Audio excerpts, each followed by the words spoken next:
If your child fears making mistakes in sport, it's not a confidence problem. It's an identity problem. And today I want to break down to you and show you exactly how we can create confident young athletes, not through the results they get from how well they play at a sport, but from who they are as a person. Let's get into it, okay? Now you look at here, you might be like, what the hell is that, Jackson? Let me show you, okay? So we have 3 components here, and we have 3 down below, okay? You see a line that goes here. Okay, what this represents is this is what's happening outside of us in the external world. This is what's happening internally within us that no one can actually see, okay? So this is external.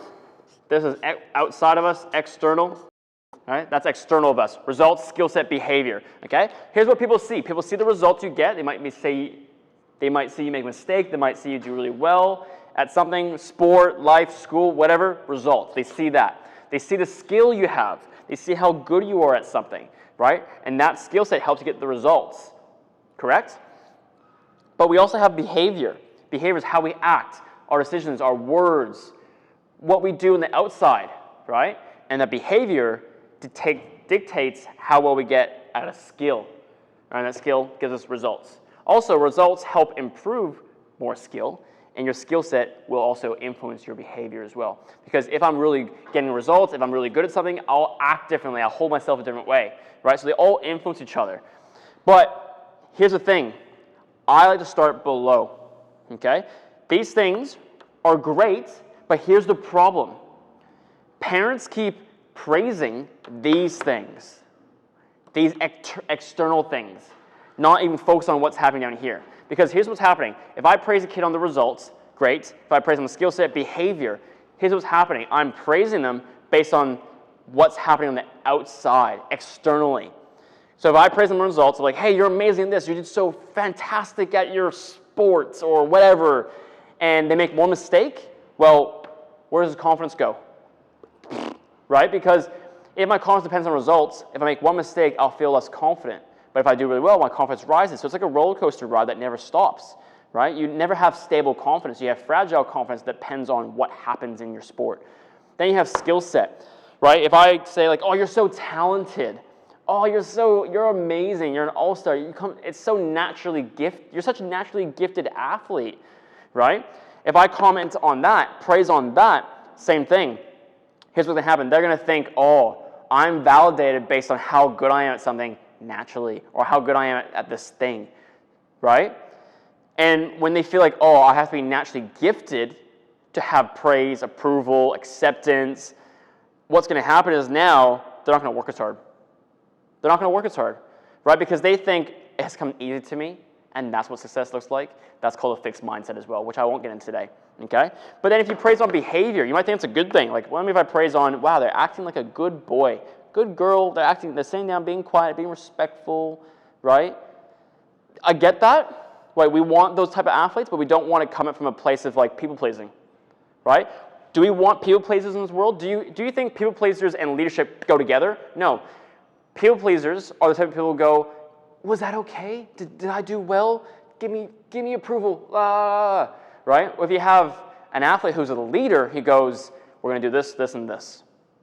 Because that's the right way to go about if we want to win, get results, and utilize everyone's strengths, right?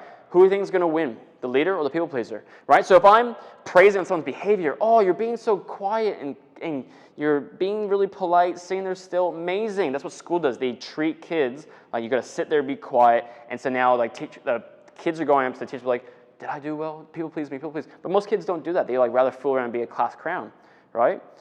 And that's the issue as well, that now they're like, you get praised on good behavior, so some kids don't fall into that category or don't want to fall in that category, so they do the opposite, right? So they get in trouble. Then it feels like it's popular, so I'm getting the opposite of praise now with my behavior. That's what a lot of boys do, right? So if we focus on these things here on the outside, we're not going to go anywhere with developing young leaders. We're not going to develop young athletes who become resilient, confident, and unstoppable. That's not going to happen, okay? And what we really need to focus on is what's happening below, deep below within this, like deep underneath the surface, okay? So this line right here represents internal, right? So our internal, especially our internal dialogue essentially as well, okay? Now internal, so this could be like outside of us, right? Conscious, like what we're thinking. This is like internal subconscious. We're not even aware of what's happening down here, okay? We're not even aware of it. Okay, so imagine this. Imagine you had an athlete. Their identity was based off of like, I'm a good netball player.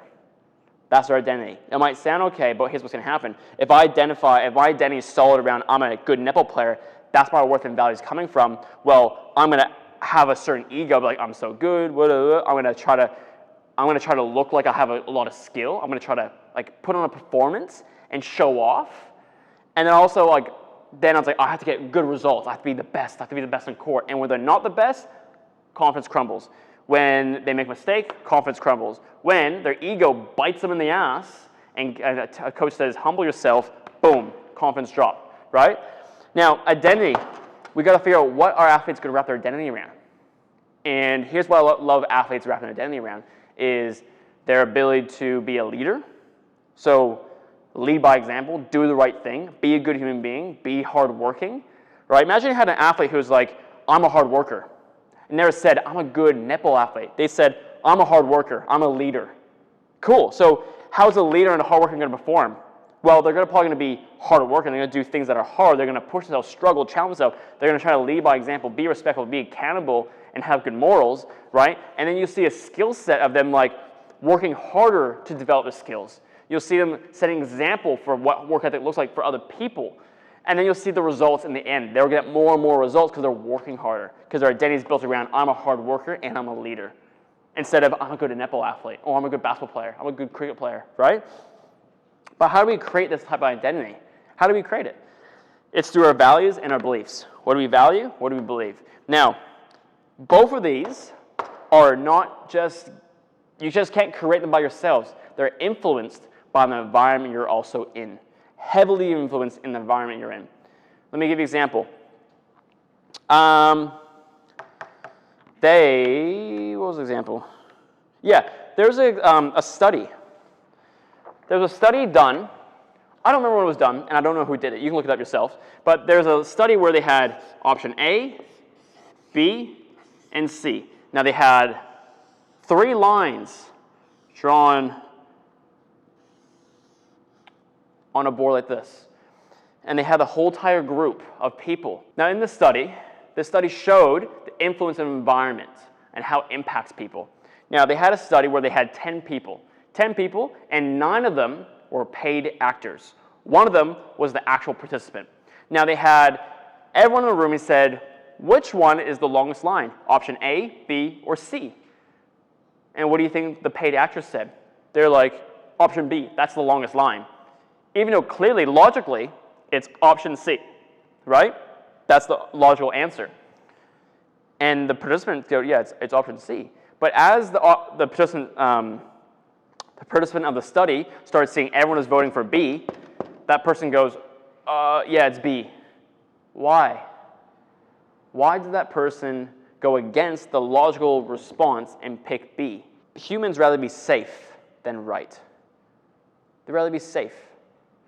I rather follow the herd and be safe and do what they're doing and value what they value or believe what they believe in order to be a part and feel safe. Because I'm wrong, it makes me feel like, oh, I'm stupid, or I stand out, or I'm doing the wrong thing. Like, that's what makes them feel.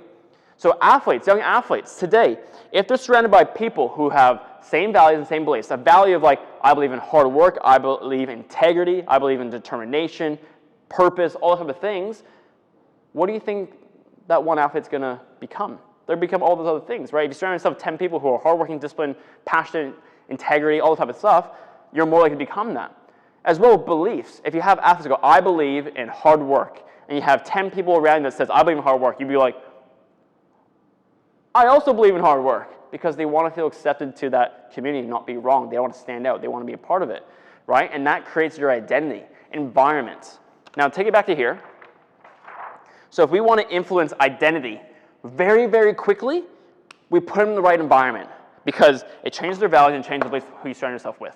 And that's why I have a gym in the Gold Coast called Rivals Athlete Performance Center, where we have a culture. We focus on giving athletes the right mindset through certain standards and culture. So like we praise them on hard work. We don't praise them for how well they do something. We have athletes who all work hard in here, put their own stuff away because that's the standard. And you have new athletes join our program and just go, oh, that's just how it is. I'll do the same thing. And my mindset program that I have separately to go, it's called the Resilient Athlete Culture, is where we have Zoom calls on a weekly basis of athletes who are working hard on their mind and who they are as a person. And then new athletes join and be like, oh, this is how it is. I will do the same thing. Right? Environment is so powerful, but if you put an athlete in the wrong environment, or you keep them in the same environment that's not inspiring them to be better, they're not going to go anywhere in life. They're going to still have the same identity, beliefs, and values, and they're not going to change the results, skill set, or behavior because of the results of that. Okay? Now, if you found that really helpful and you'd love to learn more about my programs, you can email me at jackson@rivalsapc.com. But before that, you don't even have to join. I would say click the link in my description for an upcoming free webinar. Now, the webinars coming up, we do them once a month. Now, I don't know when the next one's coming up for you.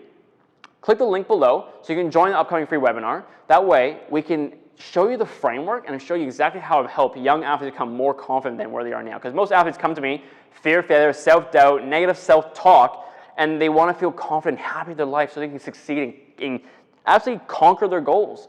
And so that's what we do. We help young athletes and show them through my framework in my webinar. Right? We have limited spots though, so make sure you join quickly. But when you click that link, register, join, and I'll walk you through everything. And the program you think you want to be a part of more, amazing. If not, no pressure.